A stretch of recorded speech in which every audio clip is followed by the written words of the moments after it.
तीसरे एपिसोड में आपका स्वागत है। इसकी शुरुआत में हम गट्स और ग्रिफिथ को लड़ते हुए देखते हैं। जब ग्रिफिथ गट्स पर भारी पड़ रहा होता है तब तक कास्का भी वहाँ जाती है। गट्स को भी लग रहा होता है कि इससे जितना आसान नहीं होगा।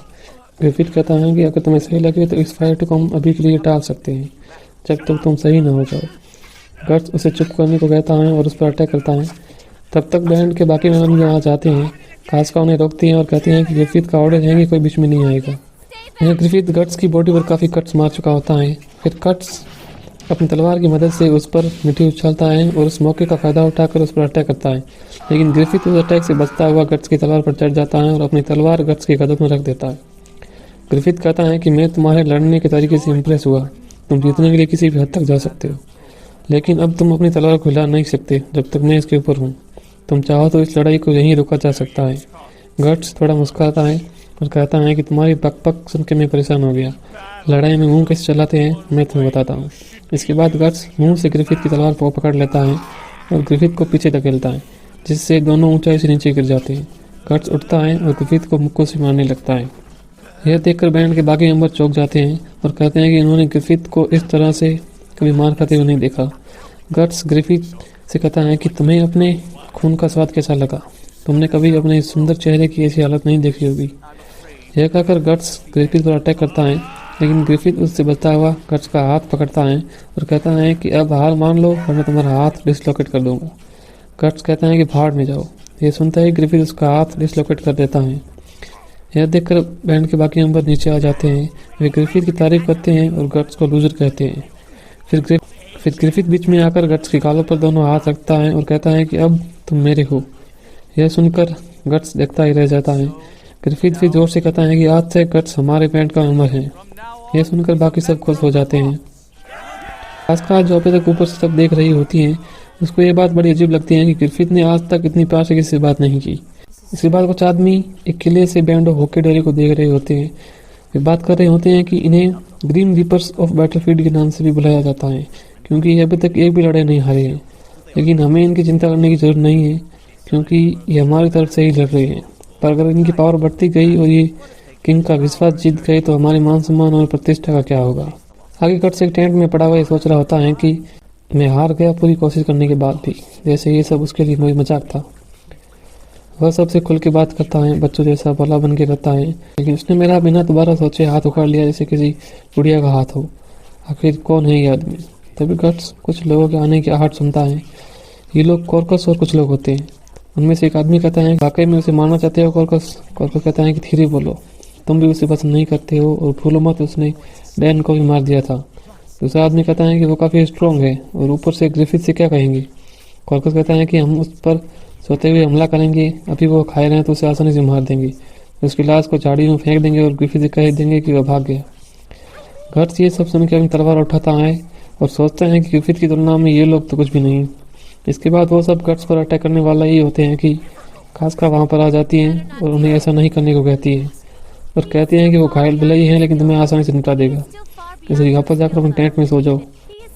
कॉर्कस कहता है कि तुम उसके साथ 2 दिन तक सोई थी, शायद तुम्हारे मन में उसके लिए फीलिंग्स आ गई है। कास्का अपनी तलवार कॉर्कस के कदम में रखती है और कहती हैं कि दोबारा ऐसा कुछ बोला तो तुम्हारा सिर धड़ से कर दूंगी।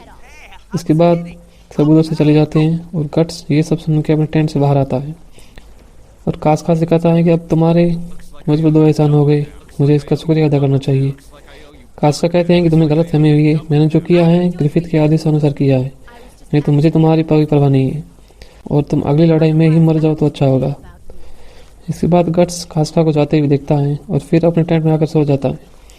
फिर अगली रात ग्रिफिथ एक नाइट अटैक की योजना बना रहा होता है और कहता है कि हमारे दुश्मनों का डेरा सामने वाली चोटी पर है, जहाँ पर कम से कम 2000 सिपाही होंगे और वे सब सामने की तरफ से पहरा दे रहे होंगे, इसलिए हमें घूमकर नदी के बहाव के विपरीत जागना होगा और उन पर सरप्राइज अटैक करना होगा। और उसके बाद हम सामने की तरफ से छोटा रास्ता लेते हुए वापस आएंगे और वापस आकर सब ध्यान रखना हमारे पास कोई बैकअप नहीं होगा। और फिर वह गट्स को सेना के लास्ट में रहकर वापस लौटी सेना की रक्षा करने की जिम्मेदारी देता है और पूछता है कि क्या तुम कर पाओगे। गट्स कहता है कि क्या ये ऑर्डर है। ग्रिफिथ कहता है कि हाँ ये ऑर्डर है। गट्स कहता है ठीक है। ये सुन के बाकी लोग बात करने लगते हैं कि या तो आज ये मारा जाएगा या कहीं भाग जाएगा। कॉर्कस भी खुश होता है कि इससे छुटकारा मिल जाएगा। कास्का सोचते हैं कि नहीं, ग्रिफिथ ऐसा ही इतना जरूरी काम किसी को नहीं देगा। ग्रिफिथ को उस पर पूरा विश्वास है। इसके बाद सब नाइट अटैक के लिए निकल पड़ते हैं। रास्ते में कट सोच रहा होता है कि हम नदी के अंदर से होकर जा रहे हैं, न कि साइड से होगा। इससे हमारे दुश्मनों को भनक नहीं लगेगी कि हम नदी की उल्टी धारा से होकर उन पर सरप्राइज अटैक करेंगे, और ऊपर से ये तेज हवा के कारण हमारे आने की आवाज़ भी नहीं आएगी। सब कुछ पहले से ही सोच समझ कर योजना बनाई गई है। इसके बाद वे सब उन पर सरप्राइज अटैक करते हैं और उनकी खाने पीने की चीज़ों में आग लगा देते हैं। वो आग गोला बारूद में लग जाती है और ज़ोर से धमाका होता है। गट्स भी हैरान होता है कि इतनी शानदार और सटीक योजना मैंने कभी नहीं देखी। इसके बाद वे सब वहाँ से निकलने लगते हैं। उन पर बड़ी घुड़सवार सेना से हमला करवाता है। गट्स कहता है कि अब मेरी बारी है इन सबको यहाँ से निकालने की। वह रिकट को उनसे बचाता है और वहाँ से निकालता है। फिर दुश्मन सैनिकों को अपने पीछे लगाता है। या ग्रिफिथ और बाकी लोग वापस किले में आ जाते हैं। ग्रिफिथ कहता है कि हमारा कितना नुकसान होगा। वो कहता है कि गट्स की वजह से हम बच गए, उसने कुछ बड़ी घुड़सवार को अकेले ही निपटा लिया। तभी रिकट वहाँ आता है और सब पूछते हैं कि गट्स कहाँ है। वो कहता है कि उसने मुझे आगे भेज दिया और पीछे रह गया, उम्मीद है वो जिंदा होगा।